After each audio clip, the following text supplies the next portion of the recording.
Hello दोस्तों, आप सभी का एक बार फिर से स्वागत है आपके अपने YouTube चैनल गोले का ज्ञान जी में। और आज के इस वीडियो में हम सुमित्रा नंदन पंत जी के बारे में चर्चा करेंगे।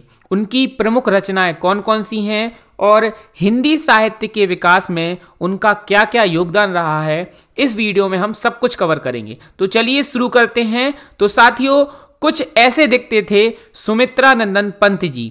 इनका जन्म 20 मई सन 1900 ईस्वी को कुमाऊं हिमालय के निकट कौसानी नामक ग्राम में हुआ था और इनकी मृत्यु 28 दिसंबर सन 1977 ईस्वी में इलाहाबाद में हुई थी।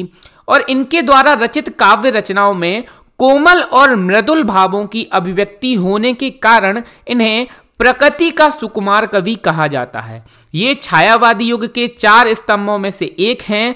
अगर हम छायावादी युग के चारों स्तंभों की बात करें तो प्रसाद, पंत, निराला और वर्मा, तो ये चारों छायावादी युग के 4 स्तंभ माने जाते हैं। इस बारे में हम जयशंकर प्रसाद जी के वीडियो में भी चर्चा कर चुके हैं।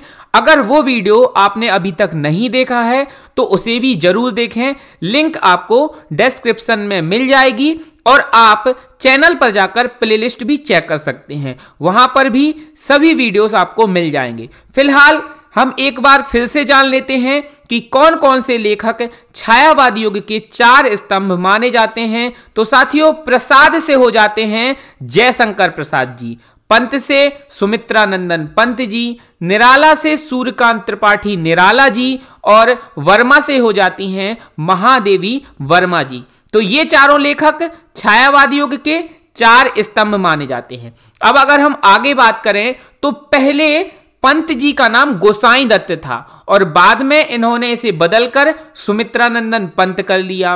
और पंत जी ने ढेर सारी काव्य रचनाएं लिखी हैं जिससे इन्हें हिंदी साहित्य के क्षेत्र में प्रसिद्धि हासिल हुई। और इनकी जो प्रमुख काव्य रचनाएं हैं वो हैं वीणा, उच्छ्वास, पल्लव, गुंजन, ग्रंथि, ग्राम्या, सत्यकाम, युगांत, युगांतर, युगवाणी, उत्तरा, स्वर्ण किरण और स्वर्णधूल। तो ये इनकी प्रमुख काव्य रचनाएं हैं। लेकिन इनके अलावा भी कुछ अन्य काव्य रचनाएं हैं जिनके लिए सुमित्रा नंदन पंत जी को विभिन्न सम्मान मिले। तो वे काव्य रचनाएं कौन कौन सी थीं, तो चलिए जान लेते हैं। तो सबसे पहले जो रचना है उसका नाम है कला और बूढ़ा चांद।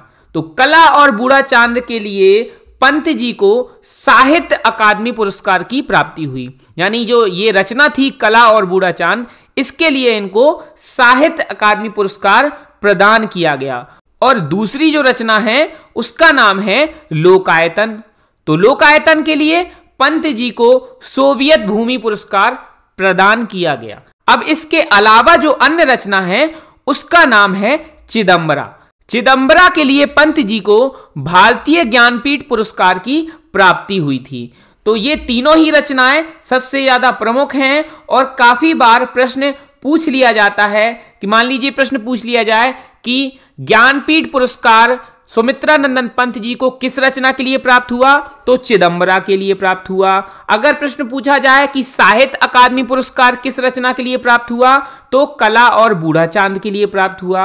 अगर प्रश्न पूछा जाए कि सोवियत पुरस्कार या फिर सोवियत भूमि पुरस्कार, दोनों ही प्रकार से नाम मिल सकते हैं, सोवियत पुरस्कार भी बोला जाता है और इसी को सोवियत भूमि पुरस्कार भी बोला जाता है। तो सोवियत भूमि पुरस्कार किस रचना के लिए प्राप्त हुआ, तो लोकायतन के लिए पंत जी को सोवियत भूमि पुरस्कार प्राप्त हुआ। अब इसके अलावा साथियों, पंत जी ने हिंदी साहित्य के विकास में महत्वपूर्ण योगदान दिया और उसके लिए उनको 1961 ईस्वी में पद्म भूषण सम्मान से सम्मानित किया गया। तो पद्म भूषण अपने देश का बहुत ही प्रसिद्ध सम्मान होता है, इसके लिए इनको 1961 में सम्मानित किया गया क्योंकि इन्होंने हिंदी साहित्य के विकास में बहुत ही महत्वपूर्ण योगदान दिया था। अब आगे अगर हम बात करते हैं तो पंत जी ने एक हार नामक उपन्यास भी लिखा है। उपन्यास का क्या नाम है इनके? हार नामक उपन्यास की इन्होंने रचना की है।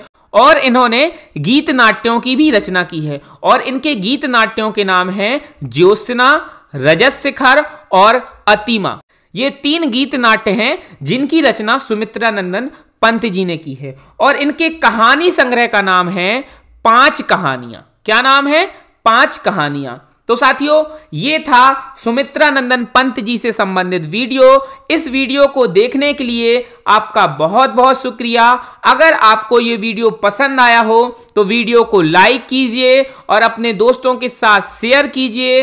और अगर अभी तक आपने हमारे चैनल गोले का ज्ञान जीके जी को सब्सक्राइब ना किया हो तो तुरंत इसको सब्सक्राइब कीजिए। अब मिलते हैं हम अगले वीडियो में, तब तक के लिए जय हिंद, जय भारत।